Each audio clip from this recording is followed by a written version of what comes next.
O que eu sou realmente é professor.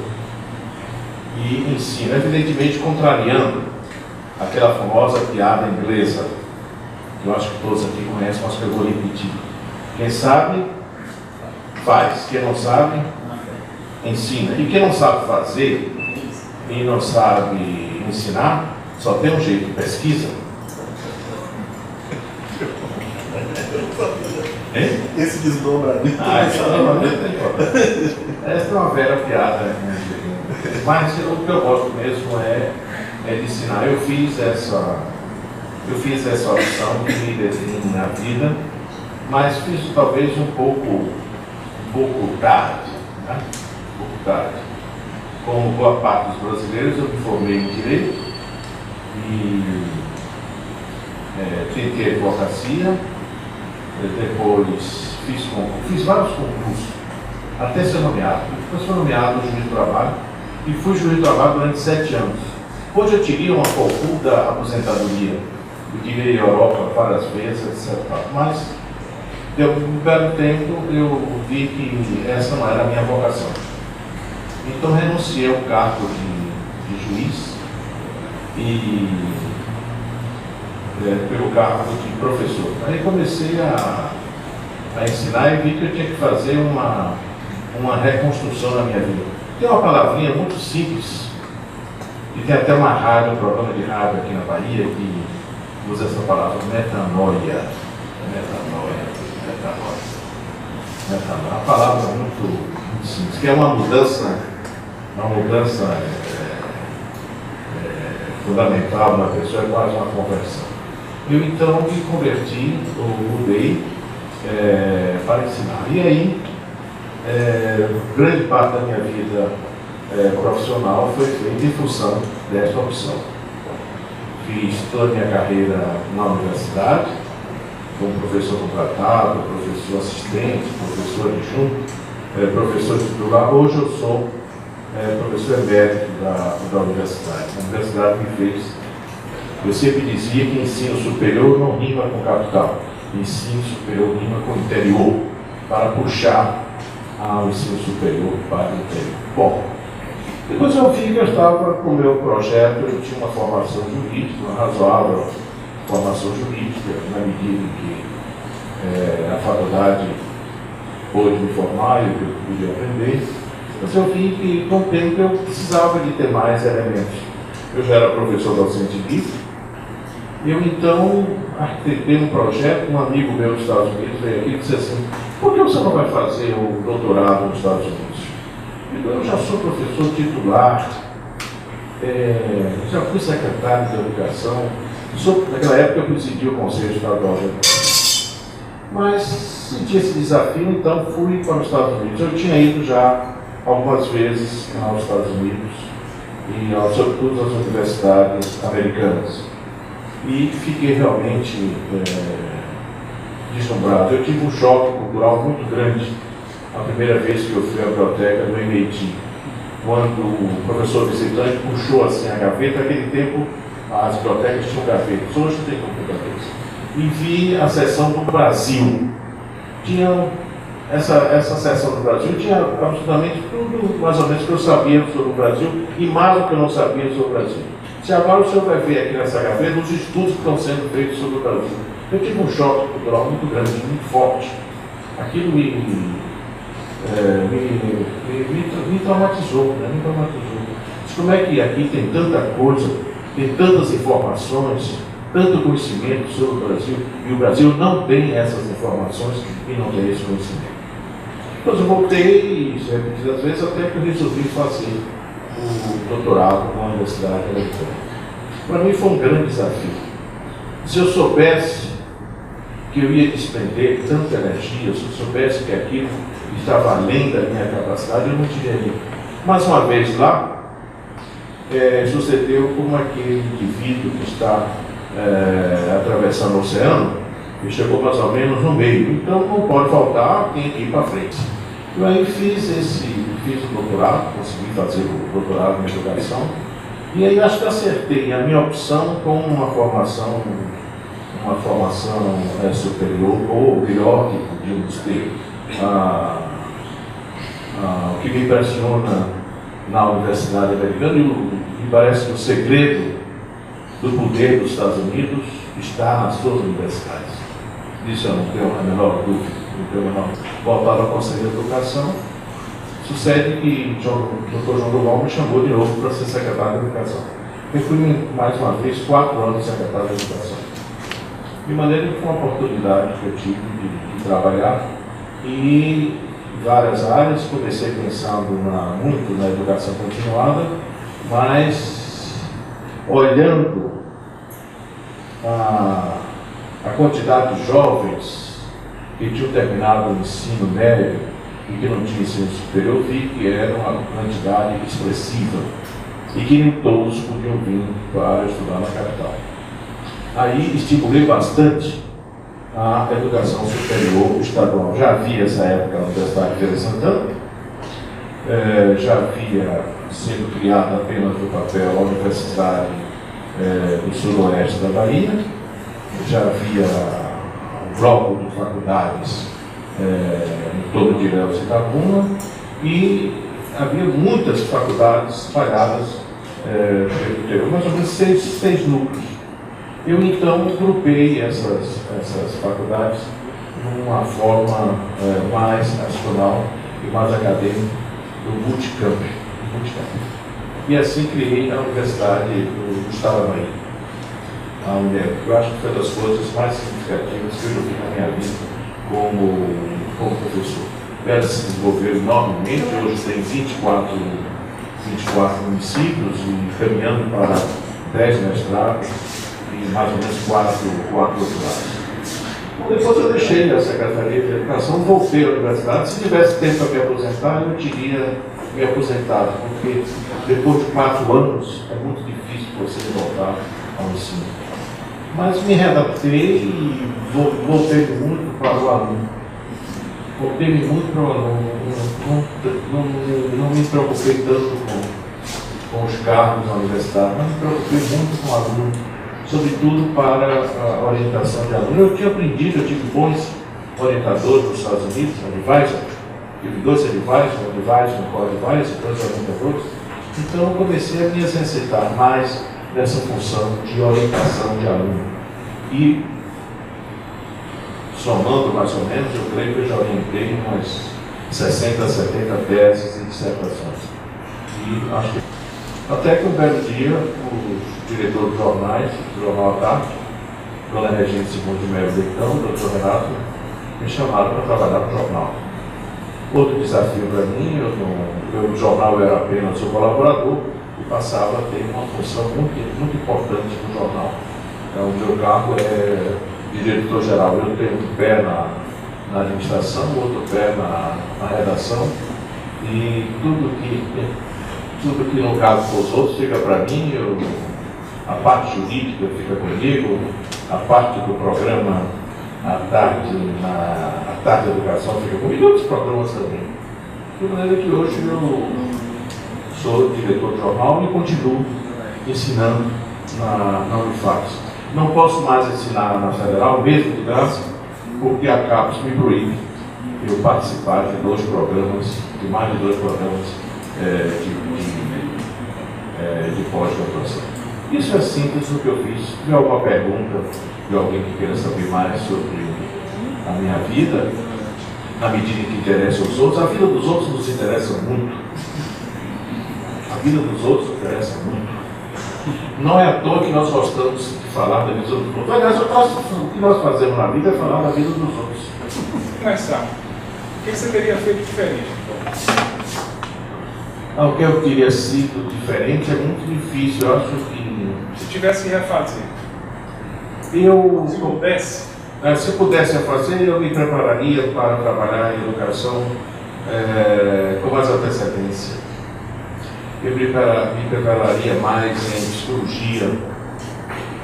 Eu me prepararia mais, talvez, um pouco em matemática, porque eu sou muito fraco, entendeu? Eu me prepararia melhor para ser o melhor professor. Mais cedo, essa opção que eu tomei, foi mais ou menos aos 30 e tantos anos de idade, eu acho que foi um pouco tarde. Eu tive que ir buscar de atrás do TPE. Aliás, nós estamos sempre atrás do TPE. O que aconteceu essa metanoia? Mas podia ter sido antes. Eu diria que eu faria isso. Fala das tentações versus o futuro. Tentações e o futuro. Tentações e o futuro. Bom, eu tenho um plano ainda de publicações muito grande. Eu quero ver se cumpre. Eu atualmente estou terminando 3 livros. E tem mais outros aí pelo caminho. Quero ainda viajar muito. A viagem é uma maneira de aprender. Comeiros, que é um grande educador dos tempos modernos, né? O checo, que ao mesmo tempo é o sistematizador da língua checa, tem uma palavra chamada apodemia. A apodemia é a viagem que ensina, a viagem que instrui. Eu creio que ainda estou na idade de viajar. Eu tenho 75 anos. Digo que não aparece, que eu fico muito contente. Mas eu ainda pretendo viajar, tomar conta das netas. Eu só tenho netas. Eu só tenho netas. Agora, hoje eu só tenho um filho homem, né? O outro morreu, o Daniel, que é Daniel Boaventura, que é cantor. Ele disse assim: como é a menina, né? O menino vem aí, Daniel. Eu disse: não, meu pai, é outra menina. Ótimo. É a Isabela, que eu não conheço. Entendeu? Eu não conheço. Tomar conta das netas, ajudar na educação das netas. Luiz Viana dizia: se é neto, não precisa do carro. Eu acho isso um pensamento muito grande. Ver as netas, crescer e ter uns planos de trabalho, escrever. Continuar ensinando, continuar trabalhando e viajando. Gostamos de viajar. O Brasil tem uma educação pública muito rudimentar e muito ineficiente. Do norte ao sul, do sul ela está melhorando, mas a nossa educação pública não é boa, mas a nossa educação privada é boa. Os alunos brasileiros se distinguem ou conseguem fazer os cursos em universidades difíceis. Bom, eu acho que um grande acerto da educação brasileira é o sistema Senac. Acho que isso é uma grande experiência brasileira. Nós, aliás, já exportamos isso. É um grande momento da educação brasileira, muito acertado. E grande parte, eu creio, que a indústria paulista se desenvolve através do esquema Senac. Outro grande acerto, um enorme acerto, uma verdadeira revolução branca nesse país foi a definição da pós-graduação, que foi tomada por uma decisão do Conselho Federal de Educação em 1965, através do parecer de um grande educador pernambucano, Newton Sucupira. E isso causou realmente uma revolução branca no Brasil. O que você tem hoje de produção do conhecimento viria de outra maneira, né? Viria de outra maneira. O que você tem hoje de produção do conhecimento, de cultura, de descobertas, de matrizes, etc., dentro da pós-graduação, da sistema de pós-graduação estrito senso, é muito grande. Lato senso também. Mas lato senso tem um feitio, nos cursos de especialização, tem um feitio muito profissional. Estou de acordo, mas é um feitio muito profissional. Mas o outro vai desenvolver a pesquisa. Esse eu acho um momento significativo para o Brasil. Eu estimo esses dois.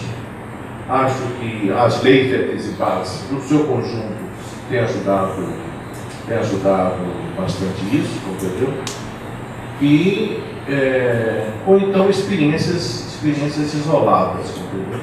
Experiências isoladas, contribuições de homens, como, por exemplo, Anísio Teixeira, na Bahia, entendeu? E muitos outros. Entendeu? Apesar do grande aumento da educação superior brasileira, os nossos índices aí são muito baixos. A pobre Bahia, a Bahia não chega a ter 5 a 6% da sua população na faixa etária correspondente à educação superior. A faixa etária da educação superior, como nós sabemos, é 17, 18 anos até 24 anos. A Bahia não chega a ter 6%. Apesar deste grande aumento das faculdades e de algumas universidades. O Brasil tem em torno de 12 a 15%. A Argentina, aqui de junho, tem 20%. O Paraguai tem 20%. A Argentina tem 30%. O Paraguai tem 20%. O Uruguai também. Apesar desse aumento, nós não conseguimos. Por que hoje? Por que isso? Há uma coisa muito clara. O objetivo da educação superior hoje é universal. É para toda pessoa de 18 a 24 anos. É educação superior de massa. Parabéns, professor. Também sou sua admiradora. Substituto Iris. Ah, bom. Meu nome é Eunice. Já conheci o senhor em outra oportunidade no Centro da Diversidade. E eu queria que o senhor falasse das cotas dos sujeitos na universidade. Ok, eu sou a favor das cotas. Eu sou a favor das cotas sociais e das cotas para dizer o meu bom termo, raciais, pelo seguinte, a parte do estudante negro em determinadas escolas, em determinadas faculdades, é muito reduzida. Em outras não. A UNEB, por exemplo, que foi a primeira universidade que por si mesmo deliberou cotas, tem um contingente afrodescendente muito grande.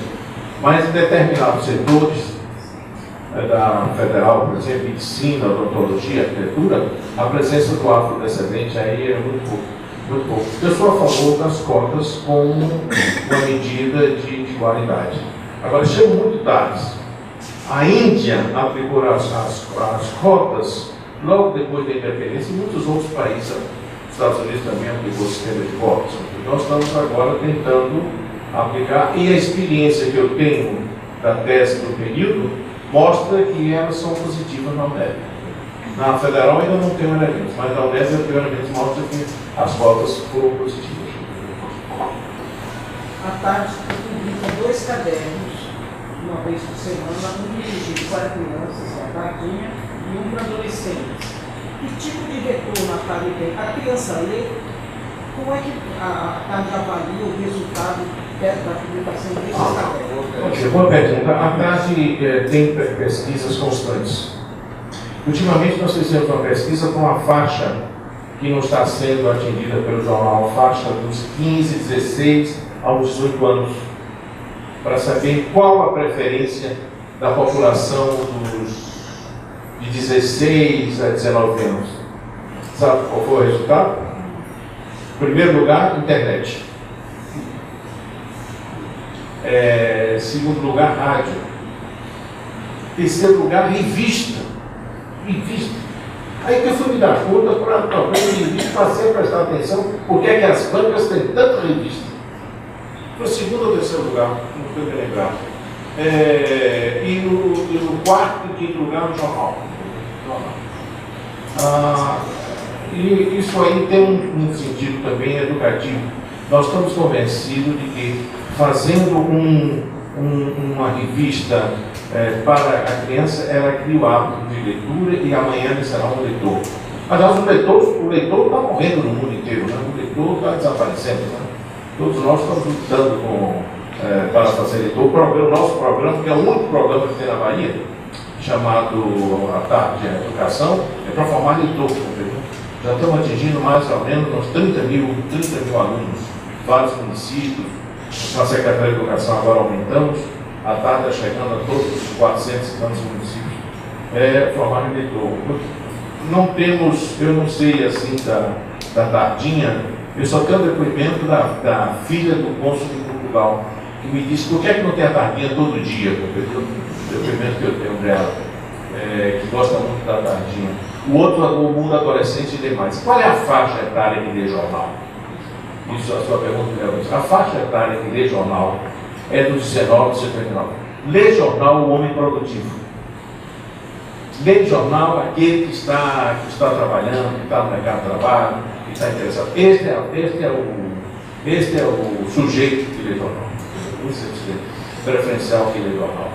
Aquele que ocupa cargo de direção, cargo de chefia, compreendeu? Esse é o homem que lê jornal. Então, mandou um abraço para você. Volte sim, foi muito bom.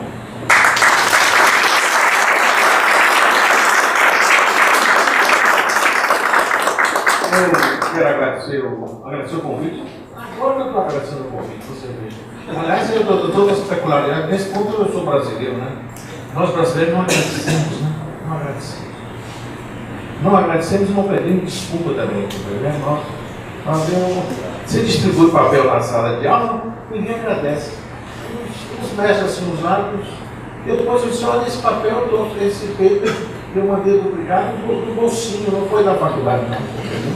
A pessoa fica escapando. É preciso aprender a agradecer. Precisa aprender a agradecer. A pedir desculpa.